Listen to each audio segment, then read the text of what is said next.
শুভ সন্ধ্যা। আমাদের পুরনো দিনের অনেক কিছু নিয়ম আছে না, যেগুলোকে আমরা ভাবি কি এগুলো সব কুসংস্কার। আগে তো ছোটোতে তো অত বুঝতাম না। আমার যে পিসি ছিলেন, পিসি কী করতো, আমাদেরকে অনেক কিছু নিয়ম শিখিয়েছিলেন ছোটোতেই। তো আমাকে যে ছোটোর থেকে ম্যাক্সিমাম এসব নিয়ম টিয়ম পুরোনো কারণ শেখানো, সেটা কিন্তু আমার পিসিয়ে শিখিয়েছিলেন সব। তো পিসি আমাকে অনেক কিছু বলতো আগে। যেমন ঘুম থেকে উঠেই কী করতো আমাদের, আমাদের এটা নিয়মই ছিল। ঘুম থেকে উঠে গোবর ছড়া যেটাকে বলা হয়, গোবর দিয়ে আমাদের উঠোন টুনগুলিতে পুরো গোবর দিয়ে ঝাড়ু দিত, তারপরে গোবর ছিটাতো। তখন বুঝতাম না, ভাবতাম এটাই নিয়ম। কিন্তু এখন এটার জানি প্রত্যেকটার পিছনেই সায়েন্টিফিক অনেক ভিত্তি আছে। আর যেমন এখন ভাবি যে না, গোবরটা এই জন্যই ছিটাতো, কারণ কি আগের দিনে গোবরটা কী হতো, এখনও গোবরের মধ্যে ডেটল থাকতো, যেটা ডেটলের কাজটা হয়ে যেত, আর এখানে কি অনেক ধরনের বীজাণু টিজাণু সব মরে যেত। তারপরে বলতো কি, আমাদের তো আগে তো সেরকম ডাইনিং টেবিলে সেরকম বসা হতো না খেতে। কি বলতো, নিচে বসো, নিচে বসো, নিচে পা আমরা মুড়ে বসতাম। তো এখন বুঝি, হ্যাঁ, নিচে পা যদি মুড়ে আমরা বসি, তাহলে কি হয়, আমাদের শরীরের রক্ত সঞ্চালনটা ভালো হয়। আর আমাদের যেটা হজম শক্তি আছে, সেটা খুব মানে ভালো করে হয়। আর ফলে আমাদের খাওয়াটা ফটাফট হজম হয়ে যায়। তারপরে কোনো কিছু পুজো টুজো হোক বা যাই হোক, আমরা কি করতাম, ঘরের দুয়ারের মধ্যে আম পাতা দিয়ে পুরো এরকম তোরণ একটা বানিয়ে দিতাম। তা এখন ভাবতাম যে তখন যে এটা কি নিয়ম বোধ হয়। এখন ভাবি না, অ্যাকচুয়ালি আম পাতাটা এই জন্যই দেওয়া হয়। আম পাতা নিজে কার্বন ডাই অক্সাইডটাকে পুরো টেনে নেয়। টেনে নিয়ে কী করে, ও পুরো বাতাসটাকে, যেটা আমাদের ঘরে যেটা এয়ার ঢুকবে, সেটা পিওর, যাতে আমাদের বাতাসটা পিওর থাকে, কার্বন ডাই অক্সাইডটাকে টেনে নিয়ে ও ফ্রেশ অক্সিজেনটা আমাদেরকে দিতে সাহায্য করে।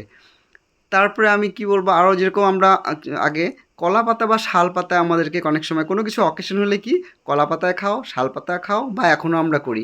কেন করি এটা? কারণ কি, এটা তো সায়েন্টিফিক আছে। যে আমরা ভাবি কি যে না, শাল পাতা খেলে বা কলা পাতা খেলে বাসন মাজতে লাগবে না, থামদুম ফেলে দিলেই শেষ, এটা আমাদের শর্টকাট। অ্যাকচুয়ালি না, এটাতেও সায়েন্টিফিক কারণ আছে। কারণ কলা পাতা বা শাল পাতা দুটোতেই যেটা আমাদের যে অ্যান্টিঅক্সিডেন্ট থাকে, যেটা আমাদের হজম করতে সাহায্য করে, সেটাও। এরকম অনেক ধরনের অনেক কিছুই আছে। যেরকম সকালবেলা ঘুম থেকে উঠে না কেন, ঘুম থেকে এখনও উঠে না, ঘুম থেকে উঠতে লাগে, উঠে প্রণাম করো, সূর্য প্রণাম করো, প্রণাম করে হাত মুখ ধুয়ে ব্রাশ করে পড়তে বসো। আমরা ভাবতাম আরে এই সকালবেলা কেন উঠবো, কেন উঠবো?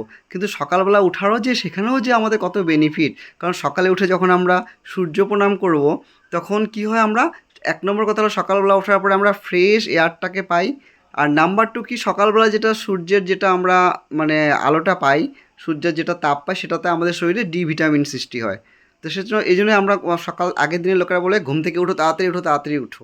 আর প্রত্যেকটা জিনিসই এখন আমি বুঝি সায়েন্টিফিক কীগুলি। আগে তো বুঝতাম না, আগে ভাবতাম প্রত্যেকটাই নিয়ম। তো এখন বুঝি যে নিয়ম তো নিয়ম, প্লাস হাত দিয়ে। এখন কি হয়, ম্যাক্সিমাম মানুষ স্পুন দিয়ে খায় বা কী দিয়ে খায়। আমাদেরকে কি বলতো, হাত দিয়ে খাও, হাত দিয়ে খাওয়া শিখো। হাত দিয়ে খাওয়া শেখা মানে কি, এখানে যখন আমরা হাত দিয়ে আঙ্গুল দিয়ে ভাতটা মুখে দিই না, তখন আমাদের এই কিটা, আঙ্গুলের এই কিটা আমাদের মস্তিষ্কতে আমাদেরকে পাঠিয়ে দেয়, যেটা সিগন্যাল পাঠিয়ে দেয়। তখন মস্তিষ্ক থেকে আমাদেরকে যেটা পাচক রস থাকে, সেই রসটাকে নিঃসরণ হতে সাহায্য করে, আর তখন আমাদের খাওয়াটা ফটাফট হজম হয়ে যায়। প্রত্যেকটার পিছনেই সুন্দর সায়েন্টিফিক ভিত্তি আছে। তো ওটাই আর কি ভাবি কখনো কখনো, যে আগে আমরা এটাকে নিয়ম ভাবতাম বা করতে চেতাম না। এখন দেখি না, এটা প্রত্যেকটারই আগের দিনের লোকেরা কোনো ভুল না, ওনারা বরঞ্চ জানতো জিনিসটাকে। মেবি ওনারা সায়েন্টিফিক ভিত্তিটা জানতো না, বৈজ্ঞানিক ভিত্তিটা, কিন্তু ওনারা যেটা যেটা করে সেটা কিন্তু খুবই কারেক্ট। সেটা আগের দিনের লোকেরা, আমাদের যে পূর্বপুরুষরা বা আমাদের যে গুরুজনরা যেটা করতো, সেটা সত্যিই খুব মানে কাজের জিনিস। সেটা সবটাই ভালো। ইভেন আমরা বড়োদেরকে প্রণাম করি, প্রণাম করার সময় কি, বড়োদেরকে যে আমরা হেলে যে প্রণাম করি, এই হালাতে কী হয়, আমাদের শরীরে যেটা রক্ত সঞ্চালন হয় না, সেটাকে যখন আমরা হেলে প্রণাম করি, তখন আমাদের এই বডির যেটা আমাদের রক্ত রক্ত চলাচলের কিটা, সেটা ভারসাম্যতা রক্ষা রাখে। এতে কী হয়, আমাদের শরীরের বডির যেটা ব্লাড সার্কুলেশনটা আরও ভালো হয়ে যায়। তো প্রত্যেকটারই এরকম আছে। আপনারা তো মনে হয় জানেনই এটা। আর যদিও না জানেন, তাহলে আমি আজকে একটু বললাম, যতটুকু আমার জ্ঞান হলো আমি বললাম। তো আপনাদের ভালো লাগলে জানাবেন।